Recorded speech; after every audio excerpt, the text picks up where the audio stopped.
मुलांना काय चिकन बनवता येणार आहे असं तर सगळ्यांनाच वाटतं. हाय गाईज, मी रोहित आणि आज आम्ही बनवणार होतो हॉस्टेलवरती चिकन. त्यासाठी आम्ही सगळेच मुलं तयारीला लागलो होतो. पाण्याची जिरव पडली की विहीर खोदायची, असेच काही आमचे मित्र महिन्यापासून न धुतलेले भांडे सुद्धा आज धुण्यासाठी काढले होते. आता सगळ्यांनी जे त्याचे काम सुरू केले होते. तर इतके सगळे कांदे आपण कसे कापणार, तर आपल्याकडे झटपट पटापटवाला मशीन होतं. हॉस्टेलच्या टॉप मोस्ट आचार्यांच्या हाताने आज चिकन बनवण्यात येणार होतं. आपले मित्र टमाटे आणि कांदे कापून इमोशनल झाले आणि शेवटी इमोशन कंट्रोल न झाल्यामुळे रडावं लागलं. कांदे टमाटे कापून तर आता झाले होते. सर्वात अगोदर तर आता गरम तेलामध्ये कांदे आणि टमाटे टाकून दिले. आजचं चिकन तर एकदम बेस्ट बनणार होतं, कारण याच्या मागे 4 आचार्यांचा हात होता. कांदे वगैरे गरम तेलामध्ये फ्राय करून घेतले. आता मसाल्यांचा तडका. आम्ही मुलं आणि आम्ही कोणतंच काम सरळ करत नसतो आणि कुशल भाऊने हे कर्तव्य पार पाडलं. अकोल्याचे प्रसिद्ध आचारी श्री भाऊ यांचा हात चिकनला लागतात 14 पट वाढून जाते. इथं 4 आचार्यांच्या हाताने चिकन बनवण्याचं काम चालू होतं. प्रत्येक पार्टीमध्ये आमच्यासारखे नमुने नक्की असतात ज्यांना स्वयंपाक काही येत नाही. यांचा आपला वेगळाच टाइमपास चाललेला असतो. चिकनची ग्रेव्ही बऱ्यापैकी बनवून झाली होती. आता यामध्ये सगळे आपापली कुकिंगची कला सादर करत होते. तर यासाठी मी पण थोडं श्रमदान केलं. तर आपल्या टाइमपास पार्टीला तर खूपच आतुरता लागली होती चिकन बनण्याची आणि आता वेळ झाली होती ग्रेव्ही मध्ये चिकन टाकण्याची. आज चिकन बनणार होतं, त्यामुळे कोणीही जेवण केलेलं नव्हतं. त्यामुळे सगळ्यांना जबरदस्त भूक लागलेली होती. चिकनचा वास पूर्ण रूम मध्ये पसरला होता आणि सगळे राक्षस फक्त चिकन बनण्याचं वाट पाहत होते. आता सगळ्यात महत्वाचं कर्तव्य श्री भाऊंनी पार पाडलं, ते म्हणजे स्नॅक. आणि आपल्या टाइमपास मंडळीचा निवंत टाइमपास चालला होता. नमस्कार.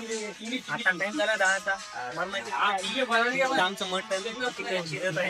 अशा प्रकारे आम्हाला खूप जास्त भूक लागली होती. 20 ते 30 मिनिटांमध्ये चिकन सुद्धा पूर्णपणे शिजलं होतं आणि आता भूक आउट ऑफ कंट्रोल झाली होती. आता सगळेच राक्षस युद्धाच्या मैदानामध्ये उतरले होते आणि चिकनवर ताव मारण्यासाठी तयार झाले होते. चिकन इतकं भारी झालं होतं ना की आम्ही ही पार्टी कधीच विसरणार नाही. आणि असं चिकन फक्त पोरच बनवू शकता. ब्लॉग कसा वाटला कमेंट मध्ये नक्की कळवा आणि भेटूया पुढच्या ब्लॉग मध्ये. धन्यवाद.